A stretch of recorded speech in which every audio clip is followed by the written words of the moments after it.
Halo Sobat Mobilitas MTTP Channel, selamat bertemu kembali bersama kami MTTP Channel.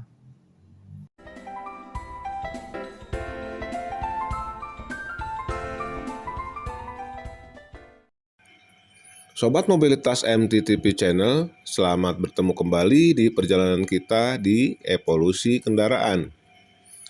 Pada episode sebelumnya, manusia mengandalkan kekuatan tubuh sendiri untuk menggerakkan beban. Namun tubuh memiliki batas. Hari ini kita masuk ke era ketika manusia mulai bekerja sama dengan hewan untuk membawa beban lebih jauh, lebih cepat, dan lebih berat. Kenapa manusia menggunakan tenaga hewan? Pertumbuhan kota, perdagangan jarak jauh, dan kebutuhan logistik mulai meningkat. Manusia sadar untuk memindahkan barang lebih efisien, mereka butuh tenaga tambahan. Hewan menawarkan daya tarik, tenaga stabil, stamina tinggi, dan mampu melewati medan sulit. Jenis kendaraan tenaga hewan yang umum diantaranya 1. Kereta kuda atau horse wagon untuk kecepatan jarak jauh. 2. Gerobak keledai atau donkey cart untuk stabilitas beban. Dan 3. Kereta unta atau camel cart untuk melintasi padang pasir kering. Setiap hewan dipilih berdasarkan geografi, ketersediaan pakan, dan tradisi budaya.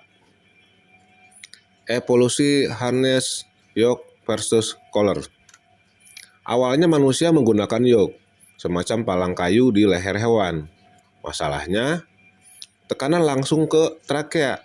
Itu menyebabkan hewan cepat lelah, sulit bernapas, dan kehilangan tenaga tarik.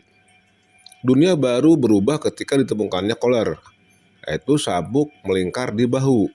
Beban berpindah dari leher menuju bahu, jauh lebih kuat dan aman. Tenaga tarik meningkat hingga 4 kali lipat. Biomekanika beban. Tenaga hewan bekerja berdasarkan dorongan otot bahu dan pinggul. Semakin stabil distribusi beban, semakin efisien energi hewan. Namun, jika gerobak berat, dengan roda kecil dan tanah berlumpur, gesekan meningkat. Energi hewan terbuang mengatasi hambatan, bukan mendorong gerobak. Keunggulan kendaraan tenaga hewan. 1. Kapasitas muatan lebih besar daripada kendaraan tenaga manusia. 2. Jarak tempuh lebih jauh dalam sehari. 3. Kemampuan medan lebih baik di tanah tidak rata. 4. Biaya operasional relatif rendah jika pakan tersedia. Keterbatasan kendaraan tenaga hewan. 1. Butuh pakan dan perawatan rutin. 2. Rentan sakit dan cedera. 3. Tidak efisien di iklim ekstrim. 4. Tenaga turun drastis di tanjakan curam. Failure mode pada kendaraan tenaga hewan. Masalah umum adalah harness yang salah ukuran, roda tanpa pelumas, dan beban tidak seimbang.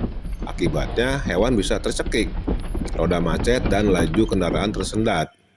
Ini mengajarkan kita mobilitas hanya sekuat mata rantai terlemahnya. Dampak besar pada peradaban. Dengan kendaraan tenaga hewan, jarak perdagangan membentang, pasar tumbuh, dan kota berkembang. Tanpa era ini, ekonomi regional tidak akan pernah terhubung. Namun, muncul masalah baru. Gerobak awal memakai roda solid dari kayu tebal, berat, getaran tinggi, dan moda retak. Beban semakin besar, jarak semakin jauh, dan roda solid tidak lagi mampu menahan tekanan. Pertanyaan menggantung, bagaimana cara manusia mengurangi berat roda, menahan getaran, dan tetap kuat? Jawabannya akan mengubah dunia dari fondasi terkecil, yaitu desain roda. Sobat Mobilitas MTTP Channel, demikianlah bahasan kita kali ini. Jangan lupa tekan like, subscribe, dan aktifkan lonceng.